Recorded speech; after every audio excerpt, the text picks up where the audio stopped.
और एक भोपाल के पेशेंट की एक ऐसी आपकी कहानी जो वेरिकोसील से रिलेटेड है, क्योंकि वेरिकोसील को अगर हम देखा जाए तो नॉर्मल लोग कहते हैं कि कैसे ठीक हो जाएगा, किस तरीके से ठीक होता है। तो आज मैं सिर्फ आपको ठीक होने के तरीके या पैटर्न के बारे में बात करूंगा कि एक ऐसे पेशेंट जिनका 3.7 mm नॉर्मल उनका डायमीटर था वेरिकोसील का, जो अब की टाइम जो अब उनके लेटेस्ट रिपोर्ट आई है, मे भी शायद महीना भी नहीं हुआ उनको, उन्होंने थोड़ा अर्ली करवा लिया था अपनी रिपोर्ट्स, तो उसमें जो आया है, जो मेंशन आया है वो आया 2.5 to 3 mm, मतलब अप्रॉक्सीमेटली जहाँ तक लग रहा है वो 0.10 mm तो डाउन हुआ।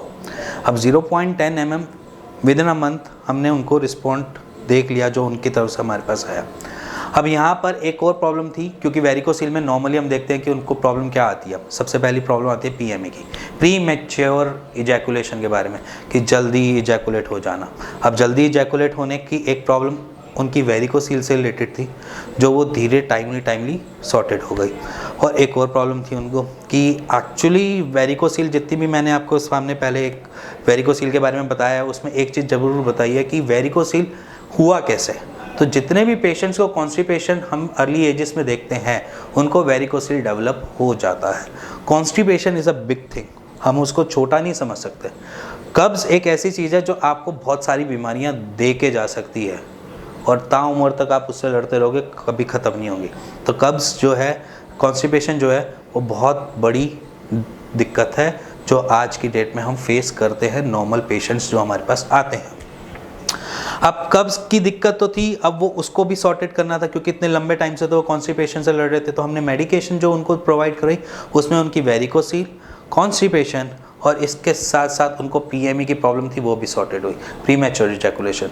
किसी पेशेंट को ईडी फेस करना पड़ता है, किसी को पीएमई फेस करना पड़ता है वेरिकोसील के साथ। अब यहाँ पर पीएमई फेस कर रहा था पेशेंट, तो इसलिए पीएमई के लिए हमने पॉइंट लिए, या उनको हमने थोड़ा अपने माइंड में थ्योरी बनाई कि ये प्रॉब्लम इससे रिलेटेड है या इससे ये चीज़ रिलेटेड है। अब आज की डेट में उनको जो पेन हो रहा था, डिस्कम्फर्ट हो रहा था वेरिकोसील की वजह से, वो भी ख़त्म है। ठीक है, इसके साथ उनके एमएम भी डाउन हो गए। ठीक है, इसके साथ उनकी पीएमई भी सॉर्टेड हो गई, इसके साथ उनकी कॉन्स्टिपेशन भी सॉर्टेड हो गई। तो क्या करवाने की ज़रूरत है? सर्जरी। क्यों जाते हो सर्जरी के पास? सर्जरी आसान लगती है क्या किसी को?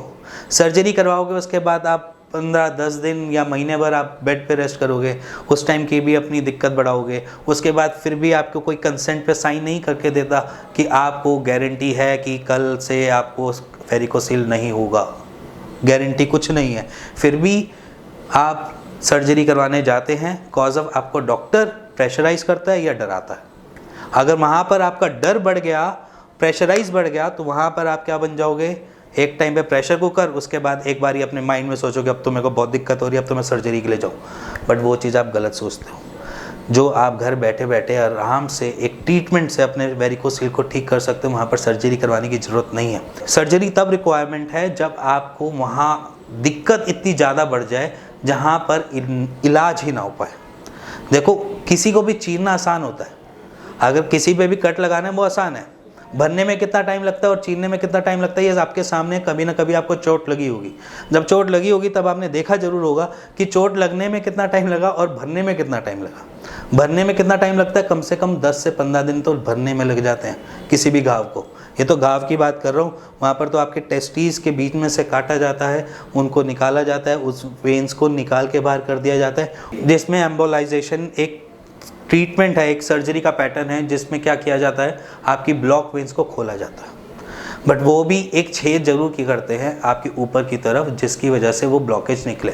उसके बाद भी गारंटी नहीं लेंगे कि आपकी ये वेन्स दोबारा वेरिकोसील नहीं डेवलप करेगी। एक नॉर्मल सी बात है, किसी भी जगह को आप खोल दो, हमारी बॉडी एक तरीके के इलास्टिकनेस से बनी हुई है। एक तरीके से समझो हमारा पूरी शरीर गुब्बारे से बना हुआ है। अब जब शरीर गुब्बारे से बना हुआ है, हमारी हर चीज़ क्या होती है?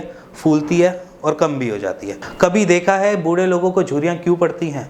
झुर्रियाँ इसलिए पड़ती हैं क्योंकि वो पहले मोटे थे, फिर धीरे धीरे लीन हुए, जिसकी वजह से उनकी स्किन अपनी पुरानी स्टेट में नहीं आ पाई। उसी तरीके से हमारी वेन्स भी हैं, हमारी आर्टरीज भी हैं, कि धीरे धीरे करके जब वो फूल जाती है, और फूलने के बाद जब वो अपने पुराने साइज़ पे आती है तो नहीं आ सकती, इसीलिए वो दोबारा दिक्कत क्रिएट कर सकती है। ब्लॉकेज खोलना है, उसका आसान मेथड नहीं है, इसलिए वो दोबारा आ सकता है। इसीलिए सर्जरी से बचिए। आप होम्योपैथिक ट्रीटमेंट करवाना चाहते हैं तो करवाइए, अगर आप आयुर्वेद की तरफ जाना चाहते हैं आयुर्वेद की तरफ जाइए, बट सर्जरी से बचिए, क्योंकि आपके पास सर्जरी एक लास्ट ऑप्शन है। आपके पास सिर्फ 3 पैथी बचती हैं, होम्योपैथिक, आयुर्वेदिक, लास्ट होती है एक तरीके से यूनानी आयुर्वेदा, जिसे हम कहते थे यूनानी। बेसिकली यूनानी और आयुर्वेदा सेम ही होता है, बट थोड़ा थोड़ा कंटेंट का डिफरेंट होता है। बट आपके पास लास्ट ऑप्शन है सर्जरी। उससे पहले अगर आप अपने वेरिकोसील को ठीक करना चाहते हैं तो आराम से घर बैठ के भी कर सकते हैं। और अगर आपके माइंड में सोचना पड़ता है ना कुछ कि हाँ ये क्यों हुआ, कैसे हुआ, किस लिए हुआ, मेरे पास क्यों हुआ, मेरे को दिक्कत क्यों हुई, ऐसा अगर आपके माइंड में चल रहा था तो आप नीचे दिए हुए नंबर पे हमें कॉल कर लो और उसका एक राइट सॉल्यूशन ले लो। और अगर आपको ये वीडियो थोड़ी समझ आई हो, मेरे पेशेंट की हिस्ट्री थोड़ी सी पता चली हो और आपके साथ भी कुछ ऐसा सा हो रहा हो, तो please like share bell icon दबा दीजिएगा। Thank you and thank you very much.